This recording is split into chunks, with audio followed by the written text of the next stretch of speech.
Chapter 4. Allegorical Dreams, Presentiment, etc.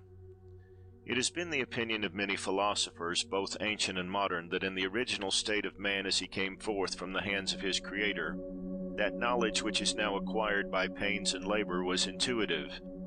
His material body was given him for the purpose of placing him in relation with the material world, and his sensuous organs for the perception of material objects. But his soul was a mirror of the universe in which everything was reflected, and probably is so still, but that the spirit is no longer in a condition to perceive it. Degraded in his nature and distracted by the multiplicity of the objects and interests that surround him, man has lost his faculty of spiritual seeing. But in sleep, when the body is in a state of passivity and external objects are excluded from us by the shutting up of the senses through which we perceive them, the spirit, to a certain degree freed from its impediments, may enjoy somewhat of its original privilege. The soul, which is designed as the mirror of a superior spiritual order to which it belongs, still receives in dreams some rays from above and enjoys a foretaste of its future condition. And whatever interpretation may be put upon the history of the fall, few will doubt that before it man must have stood in a much more intimate relation to his Creator than he has done since. If we admit this, and that, for the above-hinted reasons, the soul in sleep may be able to exercise somewhat of its original endowment, the possibility of what is called prophetic dreaming may be better understood. Seeing in dreams, says Moser, is a self-illumining of things, places, and times, for relations of time and space form no obstruction to the dreamer. Things near and far are alike seen in the mirror of the soul according to the connection in which they stand to each other. And as the future is but an unfolding of the present, as the present is of the past, one being necessarily involved in the other, it is not more difficult to the untrammeled spirit to see what is to happen than what has already happened. Under what peculiar circumstances it is that the body and soul fall into this particular relative condition we do not know, but that certain families and constitutions are more prone to these conditions than others, all experience goes to establish. According to the theory of Dr. Moser, we should conclude that they are more susceptible to magnetic influences, and that the body falls into a more complete state of negative polarity. In the histories of the Old Testament, we constantly find instances of prophetic dreaming, and the voice of God was chiefly heard by the prophets in sleep, seeming to establish that man is in that state more susceptible of spiritual communion, although the being thus made the special organ of the divine will is altogether a different thing from the mere disfranchisement of the embodied spirit in ordinary cases of clear seeing in sleep. Profane history also furnishes us with various instances of prophetic dreaming, which it is unnecessary for me to refer to here. But there is one thing very worthy of remark, namely that the allegorical character of many of the dreams recorded in the Old Testament occasionally pervades those of the present day. I have heard of several of this nature, and Oberlin, the good pastor of Ban de la Roche, was so subject to them that he fancied he had acquired the art of interpreting the symbols. This characteristic of dreaming is in strict conformity with the language of the Old Testament and of the most ancient nations. Poets and prophets, heathen and Christian alike, express themselves symbolically, and if we believe that this language prevailed in the early ages of the world before the external and intellectual life had predominated over the instinctive and emotional, we must conclude it to be the natural language of man, who must therefore have been gifted with a conformable faculty of comprehending these hieroglyphics, and hence it arose that the interpreting of dreams became a legitimate art. Long after these instinctive faculties were lost, or rather obscured by the turmoil and distractions of sensuous life, the memories and traditions of them remained, and hence the superstructure of jugglery and imposture that ensued, of which the gypsies form a signal example, in whom, however, there can be no doubt that some occasional gleams of this original endowment may still be found, as is the case, though more rarely, in individuals of all races and conditions. The whole of nature is one large book of symbols, which, because we have lost the key to it, we cannot decipher. To the first man, says Hammond, whatever his ear heard, his eye saw, or his hand touched was a living word. With this word in his heart and in his mouth, the formation of language was easy. Man saw things in their essence and properties and named them accordingly. There can be no doubt that the heathen forms of worship and systems of religion were but the external symbols of some deep meanings, and not the idle fables that they have been too frequently considered. And it is absurd to suppose that the theology which satisfied so many great minds had no better foundation than a child's fairy tale. A maidservant who resided many years in a distinguished family in Edinburgh was repeatedly warned of the approaching death of certain members of that family by dreaming that one of the walls of the house had fallen. Shortly before the head of the family sickened and died, she said she had dreamed that the main wall had fallen. A singular circumstance which occurred in this same family, from a member of which I heard it, is mentioned by Dr. Abercrombie. On this occasion the dream was not only prophetic, but the symbol was actually translated into fact. One of the sons being indisposed with a sore throat, a sister dreamed that a watch of considerable value which she had borrowed from a friend had stopped, that she had awakened another sister and mentioned the circumstance, who answered that something much worse had happened, for Charles's breath had stopped. She then awoke in extreme alarm and mentioned the dream to her sister, who, to tranquilize her mind, arose and went to the brother's room, where she found him asleep and the watch going. The next night the same dream recurred, and the brother was again found asleep and the watch going. On the following morning, however, this lady was writing a note in the drawing-room, with the watch beside her, when on taking it up she perceived it had stopped, and she was just on the point of calling her sister to mention the circumstance, when she heard a scream from her brother's room, and the sister rushed in with tidings that he had just expired. The malady had not been thought serious, but a sudden fit of suffocation had unexpectedly proved fatal. This case, which is established beyond all controversy, is extremely curious in many points of view, the acting out of the symbol especially. Symbolical events of this description have been often related, and is often laughed at. It is easy to laugh at what we do not understand, and it gives us the advantage of making the timid narrator ashamed of his fact, so that if he do not wholly suppress it, he at least ensures himself by laughing too the next time he relates it. It is said that Goethe's clock stopped the moment he died, and I have heard repeated instances of this strange kind of synchronism, or magnetism, if it be by magnetism that we are to account for the mystery. One was told me very lately by a gentleman to whom the circumstance occurred. On the 16th of August, 1769, Frederick II of Prussia is said to have dreamed that a star fell from heaven, and occasioned such an extraordinary glare that he could with great difficulty find his way through it. He mentioned the dream to his attendants, and it was afterward observed that it was on that day Napoleon was born. A lady not long since related to me the following circumstance. Her mother, who was at the time residing in Edinburgh in a house one side of which looked into a wind, while the door was in the High Street, dreamed that it being Sunday morning she had heard a sound which attracted her to the window, and while looking out had dropped a ring from her finger into the wind below. That she had thereupon gone down in her night clothes to seek it, but when she reached the spot it was not to be found. Returning, extremely vexed at her loss, as she re-entered her own door, she met a respectable-looking young man carrying some loaves of bread. On expressing her astonishment at finding a stranger there at so unseasonable an hour, he answered by expressing his at seeing her in such a situation. She said she had dropped her ring and had been round the corner to seek it, whereupon, to her delighted surprise, he presented her with her lost treasure. Some months afterwards, being at a party, she recognized the young man seen in her dream, and learned that he was a baker. He took no particular notice of her on that occasion, and I think 2 years elapsed before she met him again. This second meeting, however, led to an acquaintance, which terminated in marriage. Here the ring and the bread are curiously emblematic of the marriage, and the occupation of the future husband.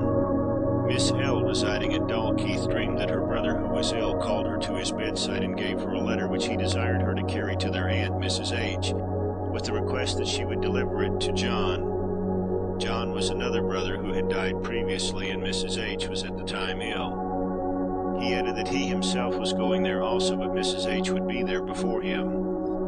Accordingly, Miss L. went in her dream with the letter to Mrs. H., whom she found dressed in white and looking quite radiant and happy. She took the letter, saying she was going there directly and would deliver it. On the following morning, Miss L. learned that her aunt had died in the night. The brother died some little time afterward.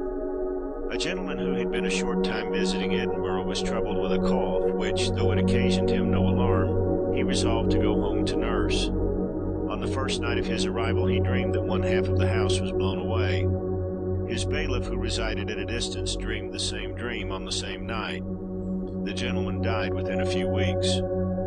This symbolic language which the deity appears to have used, witness Peter's dream, Acts 2, and others, in all his revelations to man is in the highest degree, what poetry is in a lower, and the language of dreams in the lowest, namely the original natural language of man. And we may fairly ask whether this language which here plays an inferior part be not possibly the proper language of a higher sphere, while we who vainly think ourselves awake are in reality buried in a deep, deep sleep, in which, like dreamers who imperfectly hear the voices of those around them, we occasionally apprehend, though obscurely, a few words of this divine tongue. Vida Schubert. The subject of sleeping and waking is a very curious one, and might give rise to strange questionings. In the case of those patients above mentioned who seem to have two different spheres of existence, who shall say which is the waking one, or whether either of them be so? The speculations of Mr. Dove on this subject merited more attention, I think, than they met with when he lectured in Edinburgh. He maintained that long before he had paid any attention to magnetism, he had arrived at the conclusion that there are as many states or conditions of mind beyond sleep as there are on this side of it, passing through the different stages of dreaming, reverie, contemplation, etc., up to perfect vigilance. However this be in this world of appearance, where we see nothing as it is, and where, both as regards our moral and physical relations, we live in a state of continual delusion, it is impossible for us to pronounce on this question. It is a common remark that some people seem to live in a dream and never to be quite awake, and the most cursory observer cannot fail to have been struck with examples of persons in this condition, especially in the aged. With respect to this allegorical language, Ennemoser observes that since no dreamer learns it of another, and still less from those who are awake, it must be natural to all men. How different, too, is its comprehensiveness and rapidity to our ordinary language. We are accustomed, and with justice, to wonder at the admirable mechanism by which, without fatigue or exertion, we communicate with our fellow beings. But how slow and ineffectual is human speech compared to this spiritual picture language, where a whole history is understood at a glance, and scenes that seem to occupy days and weeks are acted out in 10 minutes. It is remarkable that this hieroglyphic language appears to be the same among all people, and that the dream interpreters of all countries construe the signs alike. Thus the dreaming of deep water denotes trouble, and pearls are a sign of tears. I have heard of a lady who, whenever a misfortune was impending, dreamed that she saw a large fish. One night she dreamed that this fish had bitten two of her little boy's fingers. Immediately afterward, a schoolfellow of the child injured those two very fingers by striking him with a hatchet. And I have met with several persons who have learned by experience to consider one particular dream as a certain prognostic of misfortune. A lady who had left the West Indies when 6 years old came one night, 14 years afterwards, to her sister's bedside and said, "I know uncle is dead. I have dreamed that I saw a number of slaves in the large storeroom at Barbados with long brooms, sweeping down immense cobwebs. I complained to my aunt, and she covered her face and said, 'Yes, he is no sooner gone than they disobey him.'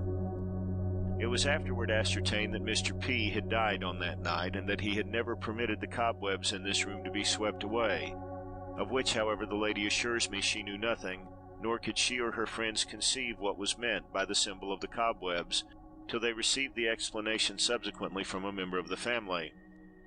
The following very curious allegorical dream I give, not in the words of the dreamer, but in those of her son, who bears a name destined, I trust, to a long immortality. Wooer's Abbey Cottage, Dunfermline in the Woods, Monday morning, 31st May, 1847. Dear Mrs. Crowe, that dream of my mother's was as follows. She stood in a long, dark, empty gallery. On her one side was my father, and on the other my eldest sister Amelia, then myself and the rest of the family according to their ages. At the foot of the hall stood my youngest sister Alexis, and above her my sister Catherine, a creature, by the way, in person and mind, more like an angel of heaven than an inhabitant of earth. We all stood silent and motionless.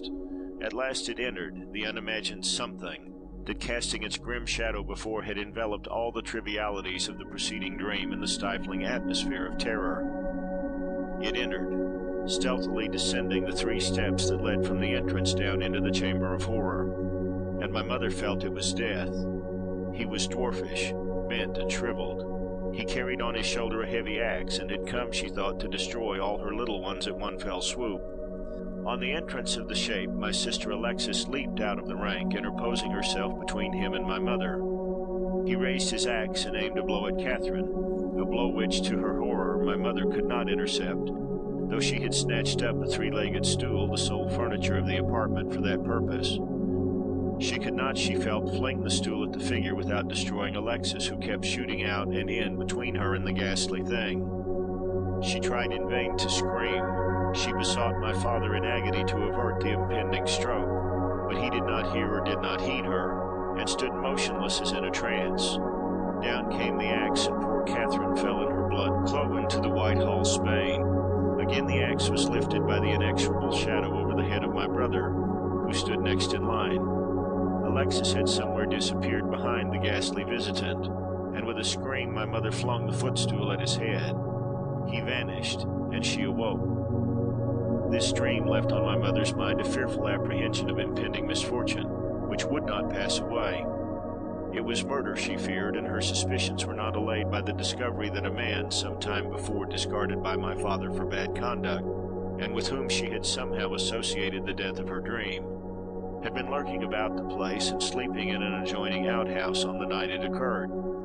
And for some nights previous and subsequent to it, her terror increased. Sleep forsook her, and every night when the house was still, she arose and stole, sometimes with a candle, sometimes in the dark, from room to room, listening in a sort of waking nightmare for the breathing of the assassin, who she imagined was lurking in some one of them. This could not last. She reasoned with herself, but her terror became intolerable, and she related her dream to my father, who of course called her a fool for her pains, whatever might be his real opinion of the matter. 3 months had elapsed when we children were all of us seized with scarlet fever.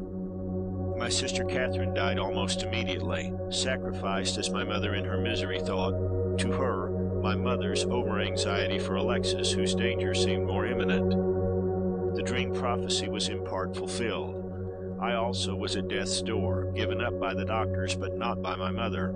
She was confident of my recovery, but for my brother, who was scarcely considered in danger at all, but on whose head she had seen the visionary axe impending, her fears were great, for she could not recollect whether the blow had or had not descended when the spectre vanished. My brother recovered, but relapsed and barely escaped with life, but Alexis did not. For a year and 10 months the poor child lingered, and almost every night I had to sing her to sleep. Often I remember through bitter tears, for I knew she was dying, and I loved her the more as she wasted away. I held her little hand as she died. I followed her to the grave, the last thing that I have loved on earth, and the dream was fulfilled. Truly and sincerely yours, J. Noel Patton. The dreaming of coffins and funerals when a death is impending must be considered as examples of this allegorical language. Instances of this kind are extremely numerous. Not unfrequently the dreamer, as in cases of second sight, sees either the body in the coffin, so as to be conscious of who is to die, or else is made aware of it from seeing the funeral procession at a certain house, or from some other significant circumstance. This faculty, which has been supposed to belong particularly to the Highlanders of Scotland, appears to be fully as well known in Wales and on the continent, especially in Germany. The language of dreams, however, is not always symbolical. Occasionally the scene that is transacting at a distance, or that is to be transacted at some future period, is literally presented to the sleeper as things appear to be presented in many cases of second sight, and also in clairvoyance, and since we suppose him, that is, the sleeper, to be in a temporary magnetic state, we must conclude that the degree of perspicuity or translucency of the vision depends on the degree of that state. Nevertheless, there are considerable difficulties attending this theory.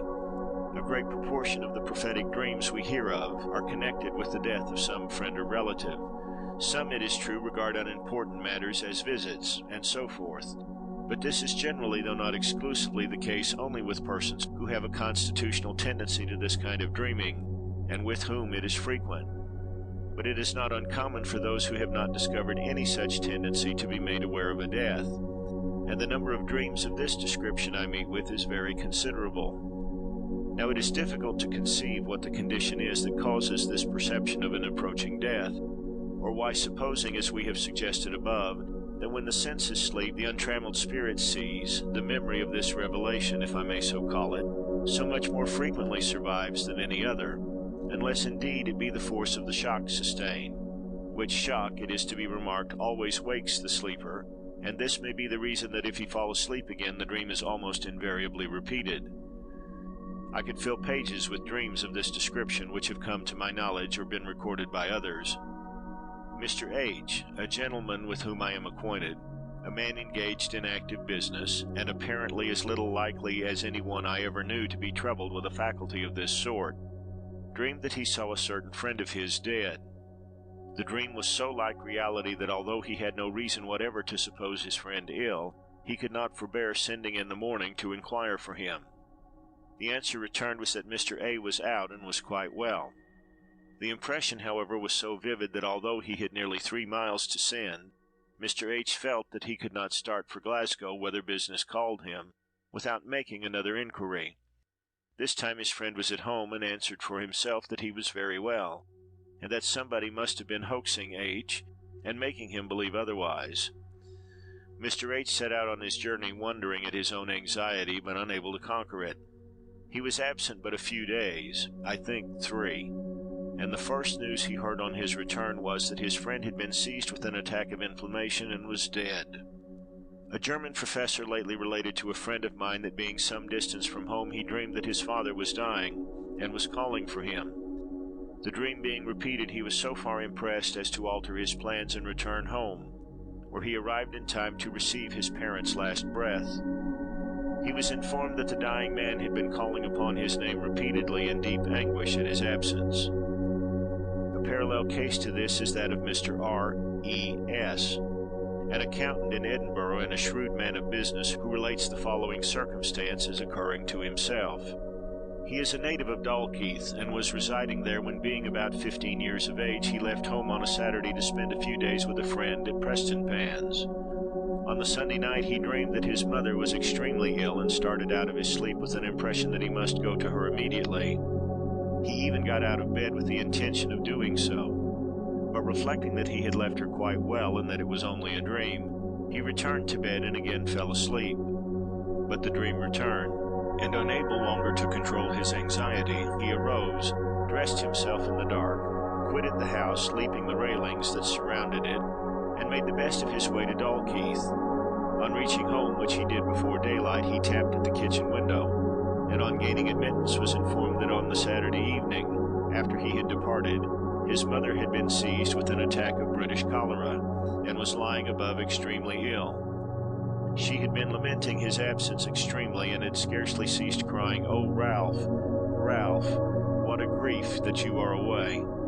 At 9 o'clock he was admitted to her room, but she was no longer in a condition to recognize him, and she died within a day or 2. Instances of this sort are numerous, but it would be tedious to narrate them, especially as there is little room for variety in the details. I shall therefore content myself with giving 1 or 2 specimens of each class, confining my examples to such as have been communicated to myself, except where any case of particular interest leads me to deviate from this plan. The frequency of such phenomena may be imagined when I mention that the instances I shall give, with few exceptions, have been collected with little trouble and without seeking beyond my own small circle of acquaintance. In the family of the above-named gentleman, Mr. R.E.S., there probably existed a faculty of presentiment, for in the year 1810, his elder brother being assistant surgeon on board the Gorgon war brig, his father dreamed that he was promoted to the Sparrowhawk, a ship he had then never heard of. Neither had the family received any intelligence of the young man for several months. He told his dream, and was well laughed at for his pains, but in a few weeks a letter arrived announcing the promotion.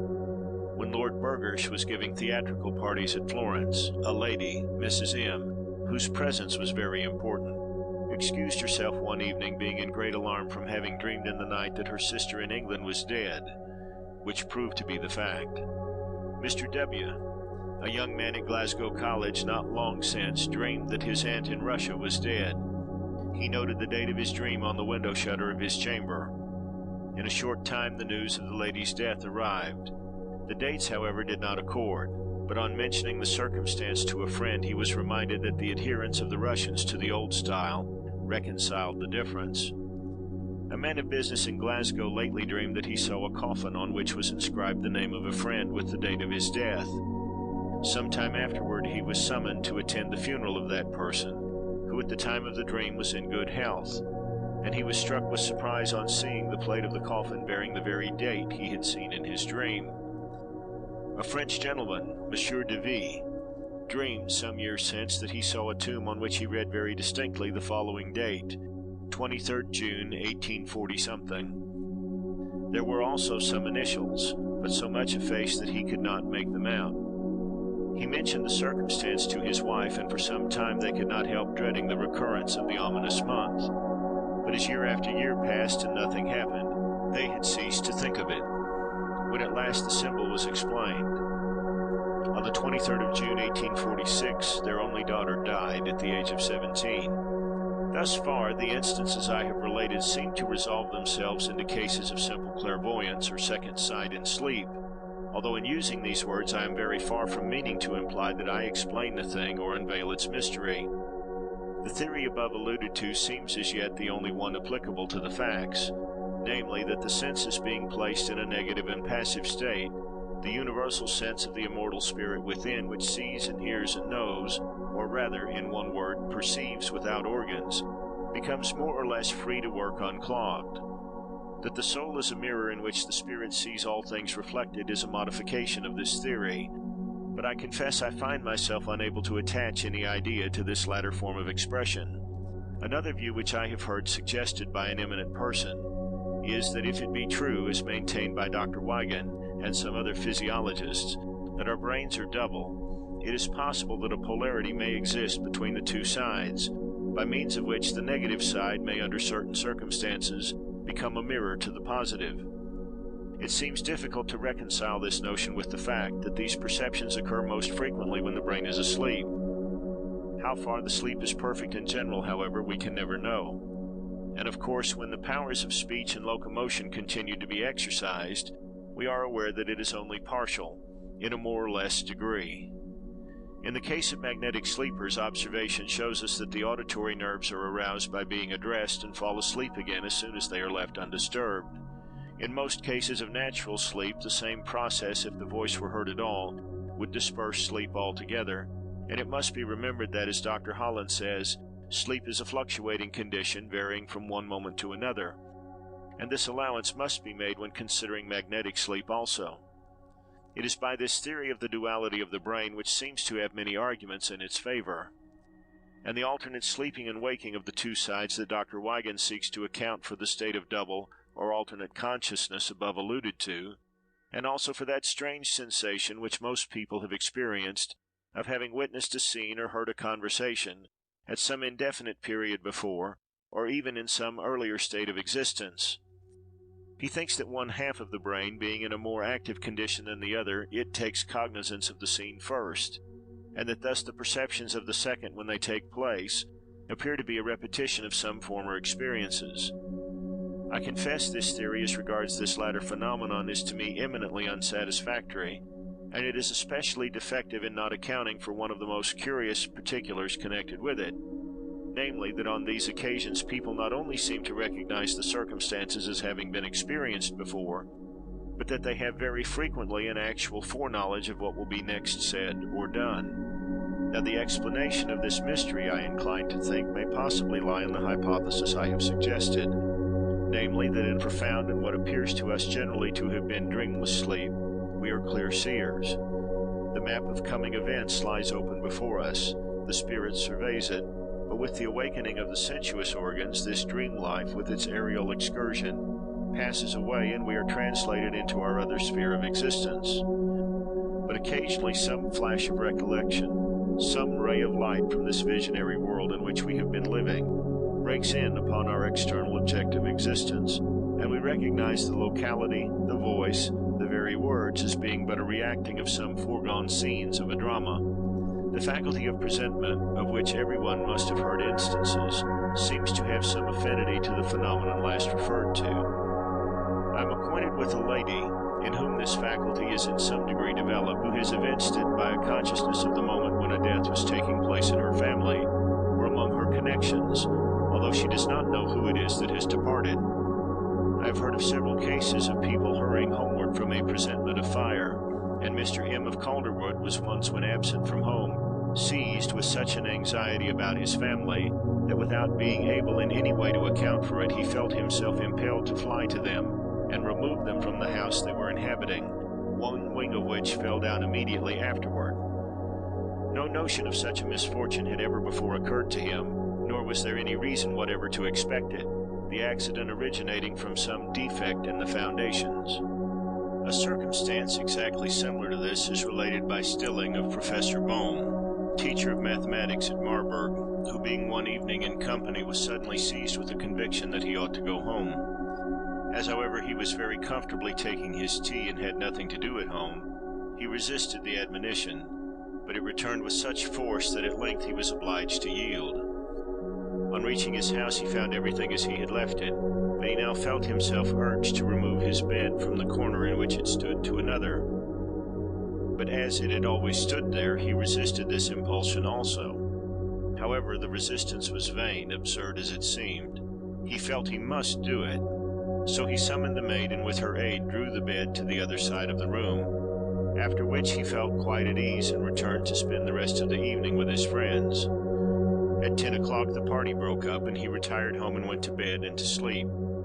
In the middle of the night he was awakened by a loud crash, and on looking out he saw that a large beam had fallen, bringing part of the ceiling with it, and was lying exactly on the spot his bed had occupied. A young servant girl in this neighborhood, who had been several years in an excellent situation, where she was much esteemed, was suddenly seized with a presentiment that she was wanted at home, and in spite of all representations she resigned her place and set out on her journey thither, where when she arrived she found her parents extremely ill, one of them mortally and in the greatest need of her services. No intelligence of their illness had reached her, nor could she herself in any way account for the impulse.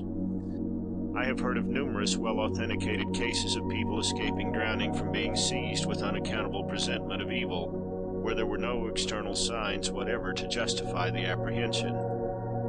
The story of Ghost.It, as related by La Harpe, is a very remarkable instance of this sort of faculty, and seems to indicate a power like that possessed by Ghost.It, who relates in his autobiography that frequently while conversing with a stranger the whole circumstances of that person's previous life were revealed to him, even comprising details of places and persons. In the case of Ghost.It, it was the future that was laid open to him, and he foretold to a company of eminent persons in the year 1788 the fate which awaited each individual, himself included, in consequence of the revolution then commencing. As this story is already in print, I forbear to relate it. One of the most remarkable cases of presentiment I know is that which occurred not very long since on board of one of Her Majesty's ships, when lying off Portsmouth. The officers being one day at the mess table, young Lieutenant P suddenly laid down his knife and fork, pushed away his plate, and turned extremely pale. He then rose from the table, covering his face with his hands, and retired from the room. The president of the mess, supposing him to be ill, sent one of the young men to inquire what was the matter. At first Mr. P was unwilling to speak, but on being pressed he confessed that he had been seized by a sudden and irresistible impression that a brother he had then in India was dead. He died, said he, on the 12th of August at 6 o'clock. I am perfectly certain of it. No arguments could overthrow this conviction, which in due course of post was verified to the letter. The young man had died at Cawnpore at the precise period mentioned. When any exhibition of this sort of faculty occurs in animals, which is by no means unfrequent, it is termed instinct, and we look upon it as what it probably is, only another and more rare development of that intuitive knowledge which enables them to seek their food and perform the other functions necessary for the maintenance of their existence and the continuance of their race. Now, it is remarkable that the life of an animal is a sort of dream life. Their ganglionic system is more developed than that of man, and the cerebral less, and since it is doubtless from the greater development of the ganglionic system in women that they exhibit more frequent instances of such abnormal phenomena as I am treating of than men, We may be perhaps justified in considering the faculty of presentiment in a human being as a suddenly awakened instinct, just as in an animal it is intensified instinct. Everybody has either witnessed or heard of instances of this sort of presentiment in dogs especially. For the authenticity of the following anecdote I can vouch, the traditions being very carefully preserved in the family concerned, from whom I have it. In the last century, Mr. P., a member of this family, who had involved himself in some of the stormy affairs of this northern part of the island, was one day surprised by seeing a favorite dog that was lying at his feet start suddenly up and seize him by the knee, which he pulled, not with violence, but in a manner that indicated a wish that his master should follow him to the door. The gentleman resisted the invitation for some time, till at length, the perseverance of the animal rousing his curiosity, he yielded, and was thus conducted by the dog into the most sequestered part of a neighboring thicket, where, however, he could see nothing to account for his dumb friend's proceeding, who now lay himself down quite satisfied, and seemed to wish his master to follow his example, which, determined to pursue the adventure and find out, if possible, what was meant, he did. A considerable time now elapsed before the dog would consent to his master's going home, but at length he arose and led the way thither, when the first news Mr. P. heard was that a party of soldiers had been there in quest of him, and he was shown the marks of their spikes which had been thrust through the bedclothes in their search. He fled and ultimately escaped, his life being thus preserved by his dog. Some years ago at Plymouth I had a brown spaniel that regularly with great delight accompanied my son and his nurse in their morning's walk. One day she came to complain to me that Tiger would not go out with them. Nobody could conceive the reason of so unusual a caprice, and unfortunately we did not yield to it, but forced him to go. In less than a quarter of an hour he was brought back so torn to pieces by a savage dog that had just come ashore from a foreign vessel, that it was found necessary to shoot him immediately.